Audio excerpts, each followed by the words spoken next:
नमस्कार. कधी विचार केलाय का की आपण एक बटन दाबतो आणि घरात लाईट लागतो किंवा टीव्ही सुरू होतो?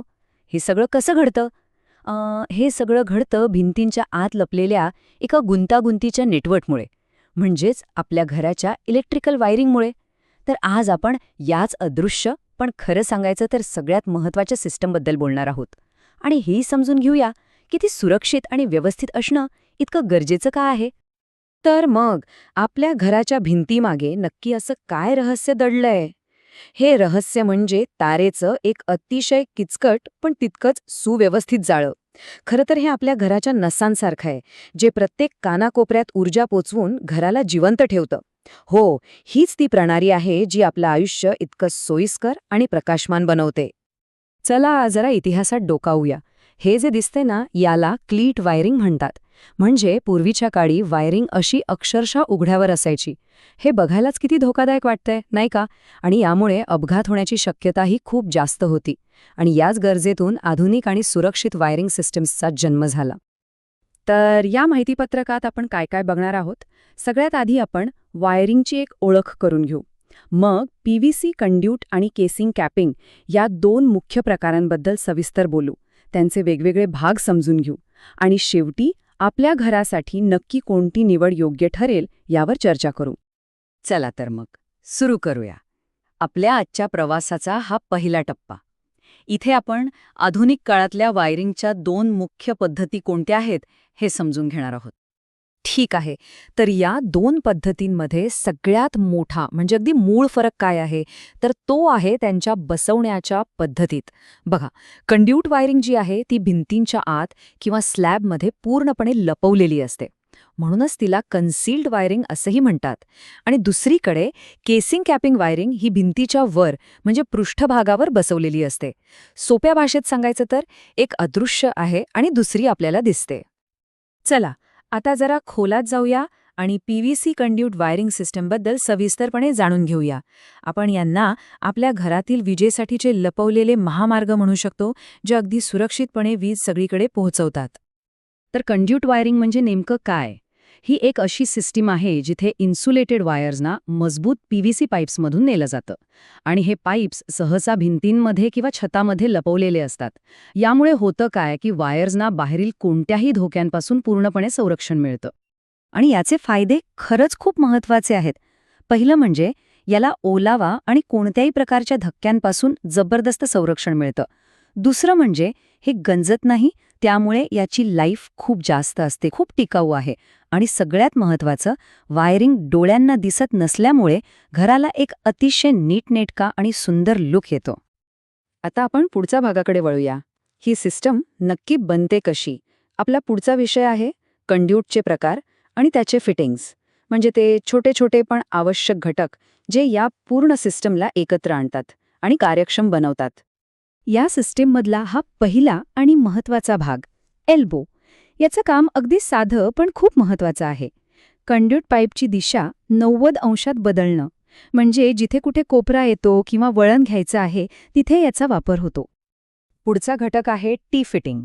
नावावरूनच कळतंय, याचा आकार इंग्रजी टी अक्षरासारखा असतो. जेव्हा मुख्य पाईपलाईनमधून एखादी शाखा किंवा फाटा काढायचा असतो तेव्हा हा उपयोगी पडतो. यामुळे वायरिंगचं जाळं अगदी व्यवस्थितपणे आणि सुरक्षितपणे पसरवता येतं. आणि हे आहेत जंक्शन बॉक्स. हे तर अत्यंत महत्त्वाचे आहेत. जिथे वायर्सची जोडणी केली जाते ती कनेक्शन सुरक्षित ठेवण्यासाठी आणि गरज पडल्यास तपासणीसाठी सोयीस्कर व्हावी यासाठी जंक्शन बॉक्सचा वापर होतो. हे कनेक्शनसाठी एका सुरक्षित घरासारखं काम करतात असं समजा. अच्छा, आता एक महत्त्वाचा मुद्दा. एका कंड्यूट पाईपमध्ये किती वायर्स टाकता येतात? तर याला काही मर्यादा असतात. उदाहरणार्थ, या तक्त्यावरून आपल्याला दिसतंय की 25 साईजच्या कंड्यूटमध्ये 1.5 स्क्वेअर च्या जास्तीत जास्त 10 वायर्स सुरक्षितपणे बसू शकतात. सुरक्षिततेसाठी ही क्षमता पाळणं खूप खूप गरजेचं आहे. चला आता आपण वायरिंगच्या दुसऱ्या मुख्य प्रकाराकडे येऊया. हा प्रकार आहे पीव्हीसी केसिंग कॅपिंग वायरिंग. ही एक पृष्ठभागावर बसवायची पण तरीही सुव्यवस्थित दिसणारी पद्धत आहे. तर ही सिस्टम काम कशी करते? यात एक आयताकृती पीव्हीसी चॅनल असतो, त्याला केसिंग म्हणतात.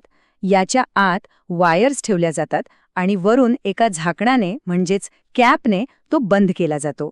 ही पूर्ण पट्टी थेट भिंतीवर किंवा छतावर स्क्रू वापरून बसवली जाते. या पद्धतीचे एक वैशिष्ट्य म्हणजे याला गरजेनुसार आकार देता येतो. इथे बघा, 90 अंशाचा कोन कसा तयार करायचा हे दाखवले आहे. केसिंगच्या बाजूंना विशिष्ट प्रकारे कापून आणि नंतर त्याला वाकवून एक परफेक्ट कोपरा तयार करता येतो. हे या सिस्टमच्या लवचिकतेचं एक उत्तम उदाहरण आहे. अगदी त्याचप्रमाणे टी जंक्शन तयार करण्यासाठी सुद्धा अचूक कटिंगची गरज असते. यामुळे जोडणी एकदम स्वच्छ आणि सुरक्षित होते. यावरून हे लक्षात येतं की या प्रकारच्या वायरिंगमध्ये कुशल कारागिरी किती महत्त्वाची आहे, जेणेकरून ते दिसायलाही चांगलं वाटेल. आणि आता आपण आलो आहोत सगळ्यात महत्त्वाच्या प्रश्नाकडे. आपल्या घरासाठी योग्य वायरिंग निवडायची कशी? या शेवटच्या विभागात आपण आपली गरज ओळखून योग्य सिस्टम कशी निवडायची हेच पाहणार आहोत. आता इथे बघा, ह्या तक्त्यात आपण या दोन्ही सिस्टम्सची समोरासमोर तुलना करूया. सगळ्यात आधी संरक्षण, प्रोटेक्शन. कंड्यूट वायरिंगला मिळतं उत्कृष्ट रेटिंग, तर केसिंग कॅपिंगला चांगलं. मग येतो मुद्दा दिसण्याचा, म्हणजे अपिअरन्स. साहजिकच कंड्यूट वायरिंग अदृश्य असते आणि केसिंग कॅपिंग भिंतीवर दिसते. आणि हो, सगळ्यात महत्त्वाचं, दुरुस्ती. कंड्यूट वायरिंगची दुरुस्ती करणं खूप अवघड असतं, तर केसिंग कॅपिंगमध्ये ते अगदी सोपं आहे. हा फरक लक्षात घेणं निर्णय घेताना खूप महत्त्वाचं ठरतं. मग नक्की निवडायचं काय आणि केव्हा? सोपं आहे. नवीन बांधकाम असेल किंवा घरात मोठे बदल करत असाल, जिथे सर्वोत्तम संरक्षण आणि एकदम स्वच्छ, अदृश्य लुक हवा असेल, तिथे कंड्यूट वायरिंग निवडावी. पण जर जुन्या भिंतींवर नवीन वायरिंग करायची असेल किंवा वर्कशॉपसारख्या ठिकाणी जिथे भविष्यात बदल करण्याची सोय हवी असेल, तर केसिंग कॅपिंग हा एक उत्तम पर्याय आहे. शेवटी आपण कंड्यूट निवडा किंवा केसिंग कॅपिंग, आपलं अंतिम ध्येय एकच असायला पाहिजे. आपल्या घरासाठी एक अशी विद्युत प्रणाली तयार करणे जी सुरक्षित, विश्वासार्ह आणि सुनियोजित असेल. कारण विजेच्या बाबतीत सुरक्षिततेला आणि योग्य नियोजनाला दुसरा कोणताही पर्याय नाही. तर आता भिंतीमागे काय दडले हे आपल्याला माहीत आहे. या माहितीनंतर पुढच्या कोणत्याही इलेक्ट्रिकल प्रोजेक्टकडे बघण्याचा आपला दृष्टिकोन नक्कीच बदलेल, नाही का? यावर नक्की विचार करा. आणि एक गोष्ट नेहमी लक्षात ठेवा, हे काम नेहमीच व्यावसायिक आणि अनुभवी लोकांकडूनच करून घेणं महत्त्वाचं आहे.